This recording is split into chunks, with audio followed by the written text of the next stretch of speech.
नहीं। इस बजट में क्या है? झुंझुना है, झुंझुना है। इस बजट में क्या है? झुंझुना है, झुंझुना है। सरकार ने हमको क्या दिया है? झुंझुना दिया है, झुंझुना दिया है। इस सरकार ने हमको क्या दिया है? झुंझुना दिया है, झुंझुना दिया है। किसान विरोधी ये सरकार नहीं चलेगी, नहीं चलेगी। किसान विरोधी ये सरकार नहीं चलेगी, नहीं चलेगी। देश बजट में क्या दिया है? झुंझुना दिया है, झुंझुना दिया है। देश लोगों बजट में क्या दिया है? झुंझुना दिया है, झुंझुना दिया है। भैया क्लोज जाएगा।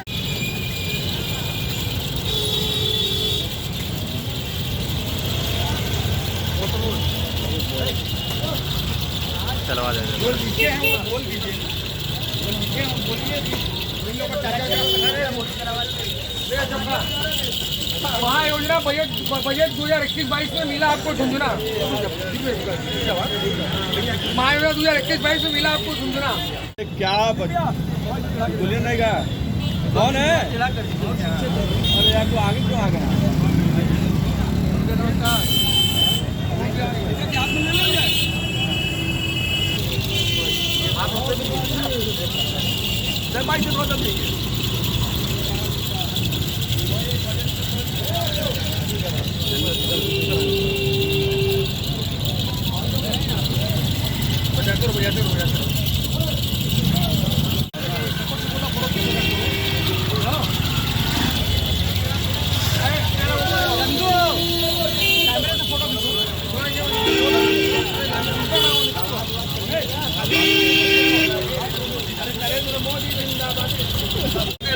क्योंकि मोदी सरकार ने हमारे देशवासियों को सिर्फ झुंझुना। अरे यार गजब का क्या हो गया? पकड़ लीजिए। लगा रहे हो? अरे यार हम डाल लेंगे, कहोगे तुम्हारा आ गया। पकड़िए इसको। गरीबों को झुंझुना दिया है और कुछ नहीं दिया है। गरीबों को, मध्यम वर्ग को डालते हैं क्या? छात्रों को, व्यापारियों को झुंझुना देने का काम किया। बजट के नाम पे मोदी सरकार ने देश की जनता को ठगने का काम किया। इसलिए हम लोग आप लोग ए भैया अनुज, अरे यार अंदर ले लिया। अपना नाम पर बताएं। मैं रविकांत विश्वकर्मा, वित्त मंत्री द्वारा भारत सरकार द्वारा लगातार जो इस वित्त को अभूतपूर्व बजट बताने का प्रयास किया, लेकिन वो कहीं से अभूतपूर्व नहीं था। इस बजट में मध्यम वर्ग के लिए, किसानों के लिए, नौजवानों के लिए, बेरोजगारों के लिए ऐसा कहीं कुछ नहीं किया गया और ये टोटल ही फेलेवर था। ये एक छलावा था, निराशाजनक था।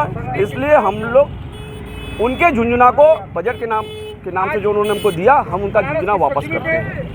आज हम लोगों ने हिंदुस्तान की सरकार ने सभी राहगीरों को हम लोग बांट रहे हैं। अधिकतर मध्यम वर्ग होते हैं, इसलिए हम लोगों ने झुंझुना बांट के अपना विरोध दर्ज कराया।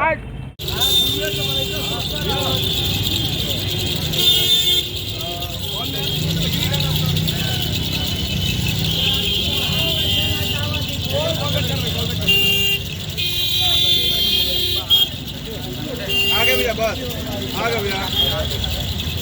ठीक है।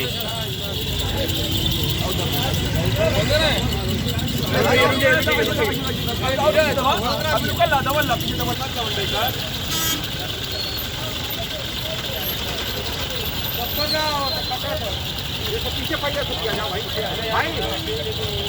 आ जाओ, पीछे आ जाओ, आगे मत जाइए। धीरे धीरे बढ़िए, बढ़िया मत है। आज हम लोग जो हिंदुस्तान की मोदी सरकार ने 2021-22 का बजट पेश किया, उस बजट में सिर्फ हिंदुस्तान की जनता को, हिंदुस्तान के छात्रों को, किसानों को, नौजवानों को, व्यापारियों को, उद्यमियों को सिर्फ और सिर्फ झुंझुना थमाने का काम किया और इससे बदतर कुछ नहीं किया जिससे किसी गरीब, किसी छात्र, किसी नौजवान का मदद हो सके, किसी का भला हो सके। ऐसा कुछ उन्होंने नहीं किया। हमारा जीडीपी भी डाउन होता जा रहा है। यही मोदी की सरकार ने जीएसटी लागू किया, नोटबंदी लागू किया, जिससे अर्थव्यवस्था धराशायी हो गया और इसी तरीके से आज फिर वही काम कर रहे हैं। और देश की जनता के नाम पर, देश की जनता के भलाई के नाम पर इन्होंने ऐसा कोई कार्य नहीं किया इस बजट में जिससे देश की जनता का, छात्रों का, किसानों का, व्यापारियों का, उद्यमियों का, किसी मध्यम वर्ग का, गृहिणियों का भला हो सके, जिससे देश की जीडीपी बढ़ सके। आज हम लोग इसलिए विरोध कर रहे हैं कि मोदी की सरकार ने सिर्फ और सिर्फ झुंझुना देने का काम किया देश के लोगों को। और हम देश और बनारस के लोगों को जागरूक करने का काम कर रहे हैं कि मोदी की सरकार ने सिर्फ और सिर्फ झुंझुना दिया है और ये झुंझुना लोगों में वितरित करने का काम किया है। मैं रविकांत विश्वकर्मा, कल आम बजट पेश हुआ और आम बजट में लगातार वित्त मंत्री द्वारा ये कहा गया कि ये अभूतपूर्व बजट रहेगा, 100 साल में ऐसा बजट कभी नहीं आया होगा।